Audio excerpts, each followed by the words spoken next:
You're still listening to Breakfast Connect on Africa Business Radio. And it's time now for our key conversation of the day. In recent time, I've come to be aware of more unique and innovating things Nigerians are doing domestically during this pandemic than I have ever done before. And today, we'll be speaking to one of such persons who is doing something unique and transformative in the education sector. She has over 23 years experience under her belt in the education sector, training the trainers who will build a new, stronger and more vibrant generation of innovators and leaders. Welcome to Breakfast Connect, Chika Aneke. Thank you, Ambandolo. Tell us what led to your career path as an educationist. Okay, it's a great question, and yes, so many innovative ways of learning and educational practices are coming to light during this time. So many moons ago, I was a child who was full of mindfulness and compassion, and I always say to parents that I work with and people that I work with that if you observe a child, very often their way that they play and what they're playing with can highlight their life pattern and purpose. And I always used to play schools, and surprisingly, I was the principal.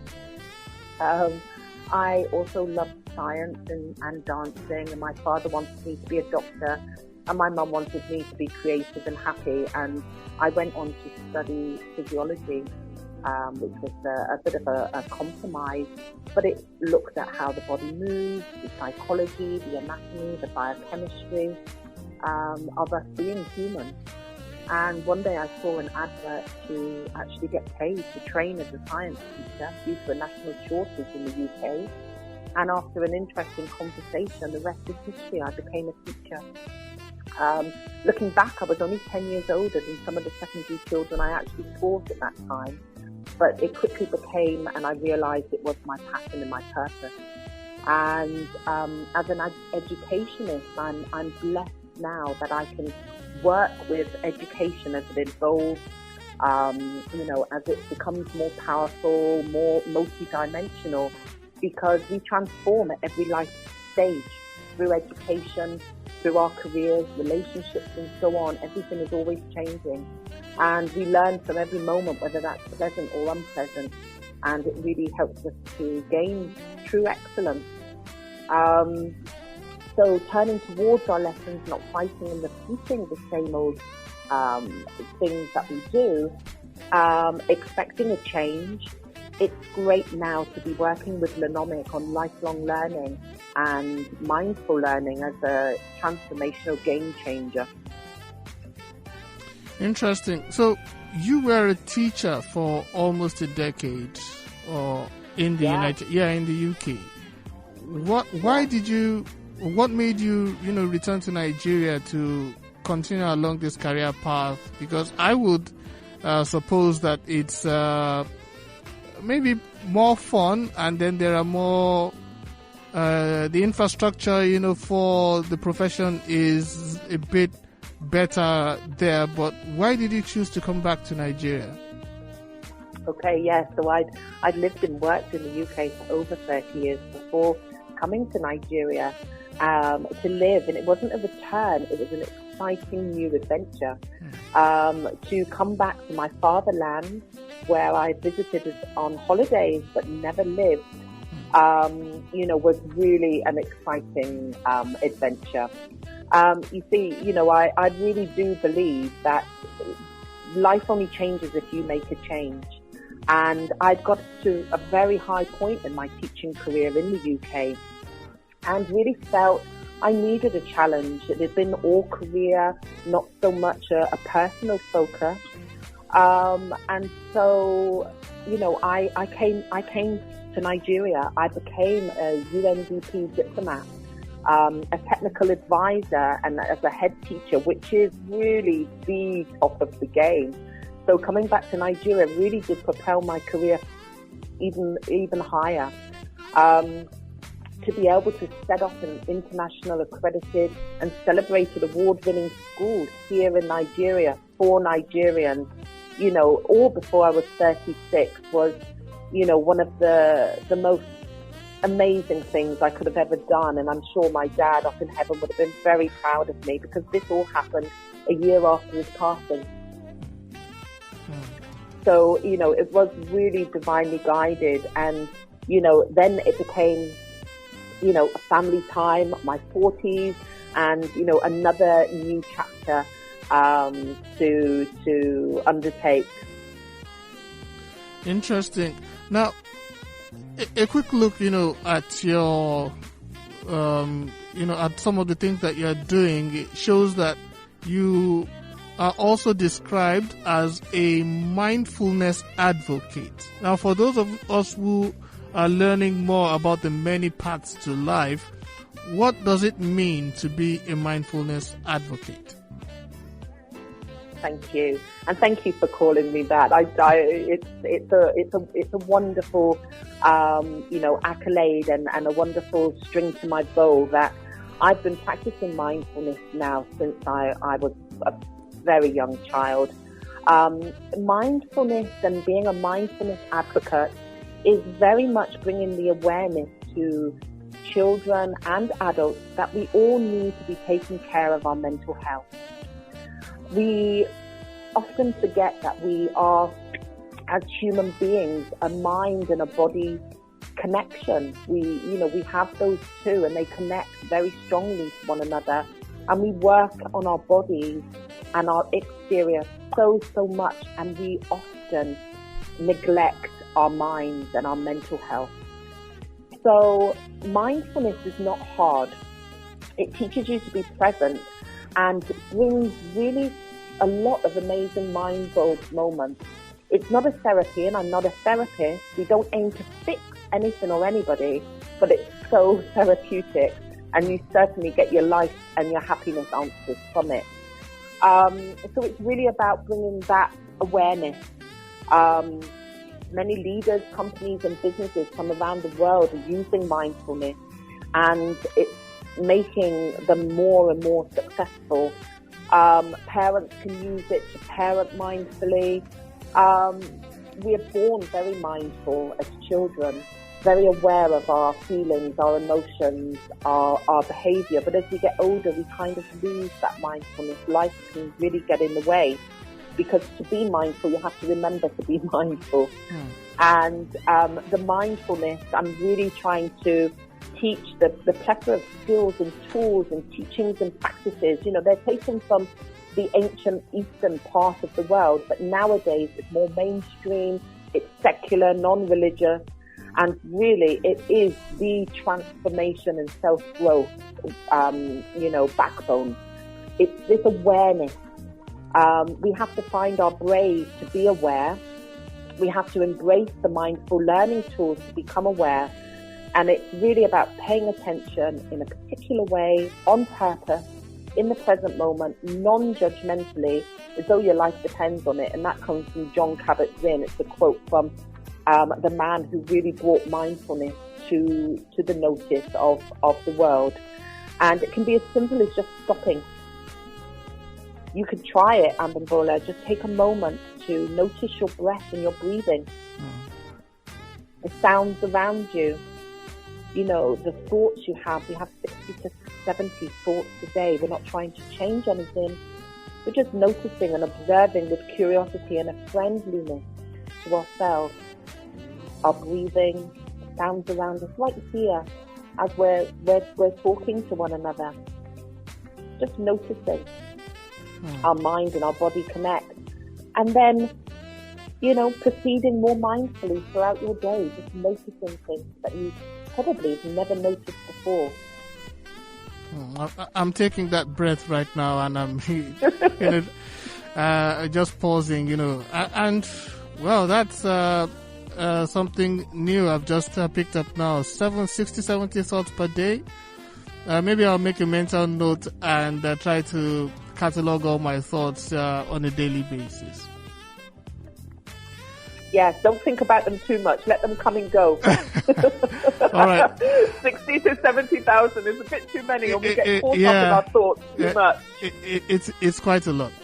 So you've worked with young people, between the ages of 0 to 18 for almost 2 decades. Now, that's a lot of data that you must have accumulated in that time concerning how young people learn and do some other things.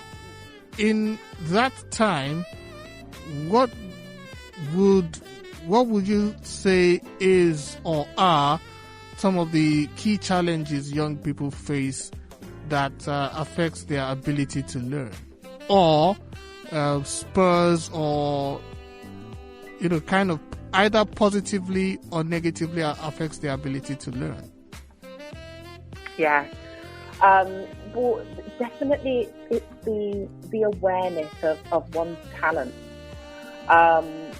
Very often I find that young people don't really become aware of their talent or appreciate their talent, sometimes even accepting their talent. And we all know when we find a talent, and sometimes that then becomes our hobby, we can pursue that for hours, hours. We're in the flow state, and it's a wonderful thing to discover about oneself. So definitely, finding your talents, your passions, and your purposes as early on as you can. Some people it comes later, and that's fine. You hear so much about, adults all of a sudden taking a complete U-turn in their lives due to finding their passion and purpose. So definitely helping to celebrate children's talent as young as we can is very important for their learning. It helps with their intrinsic motivation, their self-esteem. Then we've now got the case of attention being hijacked through many different ways and means. And so not being centered and being able to really concentrate also affects a lot of learning going on nowadays. So that centering deficit, the inability to stop and to really value stopping and taking note of one's breath and noticing things around us, and the awareness. Children need to learn that again, especially the older, the older children, because younger children are very much, they're able to do things over and over again, and they don't tire. They have an intrinsic motivation. They're very mindful. They're aware of their bodies and their emotions. They're very self-compassionate. So it's when the children get older and as we move into adulthood that those centering deficits need to be, addressed. Really lacking an understanding of themselves as human beings and not human doings, and understanding others can really make us quite critical of ourselves, and we start to lack our self-compassion, and this can really make children turn away from learning because they feel that if they can't do something and they can't do it straight away, that's it, they just can't do it. They lose that ability to persevere and try again. So the mindful learning and the mindfulness really helps to bring back that kindness and compassion for ourselves and for others. And it's very surprising how if we build our self-esteem and the self-esteem of our children in that manner, knowing that, yes, we make mistakes, we may have failures, but it doesn't mean that you're a failure or you're a mistake. These are things we learn from and we can overcome them. And building that resilience are all fantastic things to learn for learning. All right. So, you have done this both in Nigeria and in the UK. What has been, in terms of comparison, the gap in the teaching process in the UK, the gap, if any, and is there, in what ways does Nigeria have to play catch up? Okay, well, I think it's a case of education worldwide, isn't it? When we know better, we can do better. And as the world is a global village and we're continually evolving, so education has to. And I think worldwide, we all learn from each other as to, what is working and what is not for education. The pandemic most definitely brought about the realization that, we need our teachers. We need to value our teachers more. And it's not just something that anyone can just do. So it really threw a spotlight on education and teaching and teachers. And, really, we've made so much progress in Nigeria as we have in the UK. But with education, we learn things, we learn what's working and what's not. But it's really having that openness, that ability to notice with an awareness what's working and what isn't, and then changing as needs be. Because, as I say about, noticing things that doesn't work and not taking it personally, it's just the way of the world and of education is always evolving. When we know better, we can always do better. And, I think worldwide education, we're just learning. And this has been a great teacher, this moment in time. Do you think the educational system will ever go back to the old normal, or will this new normal be our future for the next couple of years? I love that phrase, the new normal. I'm not sure what this new normal is going to look like, but I do know that for sure the world has become more tech savvy. And that includes education and everyone along with her. We definitely see more of a value in how we can work flexibly, and it's highlighted just so much over the past month. There's always been a growing trend of homeschooling, online learning and training, and now really that's just been opened up and really externally noticed by everybody, extrinsically noticed by everybody. And this, flexibility, it can only be for the good. I have to say, though, my heart goes out to those people who have been affected by the pandemic. It obviously has been an enormous impact, on so many in many unpleasant ways. And I just hope that we can learn how we all can do better in so many different situations and in different ways, and that our new normal really has taught us a lesson, and we can going forward can really just bring in so much more good.